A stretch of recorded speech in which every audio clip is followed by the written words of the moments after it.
삼성전자의 입장에서는 HBM에서는 어쨌든 공정단에서의 뭔가 변화를 만들어야 되기 때문에 이런 파운드리 쪽에서는 이제 새로운 이런 기술력과 점유율을 확대하겠다라는 이런 발표. 아마 이제 6월달 말부터 삼성전자와 하이닉스에 대한 실적 전망치가 굉장히 높아질 겁니다. 그래서 삼성전자는 지금보다는 더 주가가 올라갈 거라고 보고 있지만 우리가 지금 삼성전자를 바라보는 게 8만 원대를 보는 게 아니잖아요. 9만 원대 이상이거든요. 그래서 그런 방향으로 나아가기 위해서는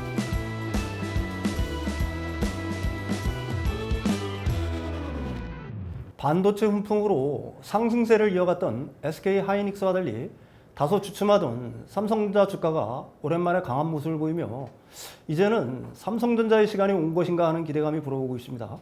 관련 내용과 전망 살펴보죠. 헤르메스 스탁 하창환 본부장님과 함께합니다. 안녕하세요. 네, 안녕하십니까. 삼성전자가 그 엔비디아의 HBM 콜 테스트를 갖다가 통과할 것이냐 말 것이냐에 대해서는 뭐 얘기들이 굉장히 많은데 일단 국내 언론들에서는 통과 기대감이 좀 상당히 높은 것 같아요. 만약에 통과가 뭐 된다는 가정하에서 이 영향 어떻게 보고 계십니까? 만약에 통과된다면? 일단은 진행이 된다라고 한다면 뭐 이제 조금 소외를 받았었던 그런 부분들이 빠르게 좀 회복되지 않을까라고 생각을 하고 있는데 엔비디아 입장으로 보면 공급사에 대한 다변화가 되어 있는 게 그들에게는 굉장히 유리하거든요. 그렇기 때문에 엔비디아 입장으로 본다면 하이닉스에서만 갖고 오는 거를 그렇게 좋아하지는 않을 겁니다. 네, 그건 당연한 얘기겠죠. 네. 그래서 그런 방향으로 본다면 단기간에 그 부분에서의 물량을 채워줄 수 있는 게 또 삼성전자이기 때문에 문제는 이제 발열이라든지 이런 기술적인 부분이 하이닉스와 삼성 간의 이런 기술 차가 조금은 있기 때문에 그 방식 차이가 결국엔 이러한 상황을 만들어내고 있는 것이 아닌가라고 보고 있습니다. 그래서 사실 삼성전자에 대한 매력 포인트는 지금 너무나도 많거든요. 그렇기 때문에 HBM 쪽에서 만약에 조금은 더 더뎌지더라도 엔비디아 입장을 생각을 해보시고 또 젠슨왕의 멘트를 생각을 해본다면은 어떻게 해서든지 결과값은 도출이 될 것이다 라는 부분으로 보시면 될 것 같고 그 이제 이슈가 오픈이 되는 그 길이를 결국에는 핵심적으로 보시는 게 맞지 않을까 정도로 정리 드리겠습니다. 그러니까 정리하면 이거네요. 엔비디아 입장에서는 공급성 다변화가 무엇보다도 절실하다. 그렇죠. 삼성전자가 설사 좀 시간이 걸린다고 하더라도 역시 엔비디아는 삼성전자가 납품하기를 원하고 있기 때문에 그 수준에 갖다가 맞춰주면 시간이 걸리지만은 언젠가는 그렇죠. 그래도 그 승인을 통과될 가능성이 있다. 네. 이렇게 보는 게 뭐 합리적인 뭐 추론이라고 말씀하시는 것 같아요. 네. 알겠습니다. 근데 또 삼성전자가 최근에 뭐 AI 시대를 갖다가 주도하겠다. 그래서 파운드리 기술 전략을 공개를 했습니다. 근데 이게 좀 약간 기술적으로 일반인들이 이해하기는 좀 어려운 측면들이 좀 있어요.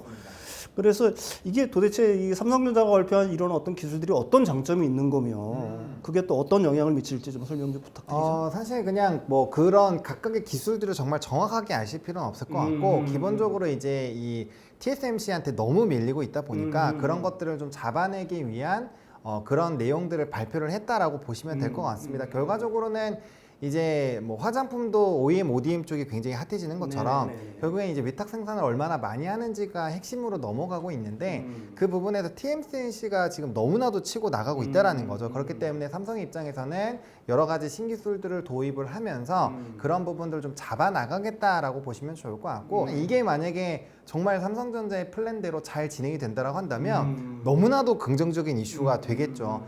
하지만 그 격차를 좁히기에는 아직까지 좀 쉽지는 않다라고 보시면 될 것 같고요. 대신에 그러한 활동에서의 의지를 보여주는 것은 상당히 매력적일 수 있겠다라고 보시면 됩니다. 왜냐하면 지금 사실 D램과 낸드 부분에서는 상당히 많이 개선이 되어가고 있고 스토리가 좋은 방향으로 나오고 있는데 문제는 이제 HBM과 이제 파운드리 쪽에서의 그 발목을 잡고 있는 부분이거든요. 그러면 이 삼성전자의 입장에서는 HBM에서는 어쨌든 공정단에서의 뭔가 변화를 만들어야 되기 때문에 쉽게 얘기할 수는 없지만 이런 파운드리 쪽에서는 이제 새로운 이런 기술력과 또 이제 방법들을 얘기를 하면서 이 부분에서의 좀 점유율을 확대하겠다라는 이런 발표는 상당히 긍정적으로 볼 수 있다라는 거죠. 아마 이제 6월달 말부터 삼성전자와 하이닉스에 대한 실적 전망치가 굉장히 높아질 겁니다. 그래서 그런 기조만 나오더라도 삼성전자는 지금보다는 더 주가가 올라갈 거라고 보고 있지만 우리가 지금 삼성전자를 바라보는 게 8만 원대를 보는 게 아니잖아요. 우리가 바라보고 있는 위치는 9만 원대 이상이거든요. 그래서 그런 방향으로 나아가기 위해서는 결국엔 HBM에 대한 어떠한 결과값 그리고 파운드리에서의 성장값을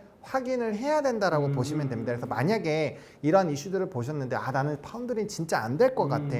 혹시나 HBM은 안 될 것 같아라고 하신다면은 상방을 85,000원 이하로 잡으셔야 돼요. 근데 만약에 해당 부분에서 긍정적으로 보신다면은 그 이상으로 바라보실 수 있기 때문에 이러한 각각의 기술을 사실 몰라도 전혀 상관이 없어요. 그래서 그런 흐름에 따라서 상방 라인이 어느 정도까지 좀 갈릴 수 있다 정도만 판단을 하시더라도 반도체 쪽에서 삼성전자에 대한 투자 의사결정을 충분히 해보실 수 있지 않을까 정도로 이해를 드리겠습니다. 오늘 언론에서도 퀄컴 네. 구글이 TSMC로 돌아섰다.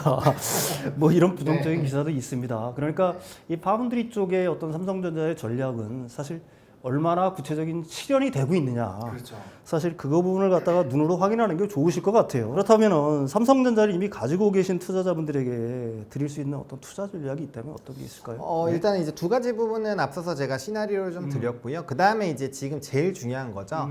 수출 데이터만 꺾이지 않는다면은 일단 기본적으로 아직까지 상방론은 충분히 남아 있다라고 보시면 됩니다. 그래서 6월 보통 이제 월 1일부터 10일까지 해서 11일에 발표를 하고 또 11일부터 20일 걸 21일에 발표를 하기 때문에 그 데이터들을 좀 보셔야 될 것 같고요. 그 안에 세부 사항들은 산업자원부에서 나오는데 통상자원부에서 이런 보고서를 보시면 뭐 디램 고정가나 현물가 뭐 이런 것들이 나와요. 그런 수치들이 어떻게 변화가 나오고 있는지들을 꼭 체크를 해주셔야 됩니다. 근데 만약에 그런 부분에서의 데이터가 변하지 않고 계속적으로 성장 흐름들이 나온다라고 한다면 저는 기본적으로 그 이제 기본값 자체는 굉장히 높아질 수 있다라고 봅니다. 왜냐하면 삼성전자가 지금 아직까지도 레거시에서 차지하고 있는 비중이 굉장히 높습니다. 뭐 디램 같은 경우는 하이닉스가 일부 뒤집을 수는 있겠지만 사업하는 영역 자체가 굉장히 다르거든요. 그렇기 때문에 그 덩치 큰 이 덩어리로 본다라고 한다면 수출 데이터가 이렇게까지 개선이 된다라고 했을 때 삼성전자가 상방에 나오지 않을 이유가 없습니다. 대신에 이후의 기대감들을 가지려면 결국엔 HBM과 TSM 그 이제 파운드리 쪽에서의 해결 라인들이 얼마나 더 긍정적으로 나오는지에 따라서 상승폭이 조금 더 가볍게 갈 수 있다라는 부분으로 보시면 좋을 것 같고 기본적으로 실적 데이터에 대한 기반으로 본다라고 한다면 충분히 룸은 남아 있다라고 보시면 좋을 것 같습니다. 레거시 부분에서의 어떤 강자의 위치 이거는 여전히 갖고 있다는 말씀 같아요. 예, 알겠습니다.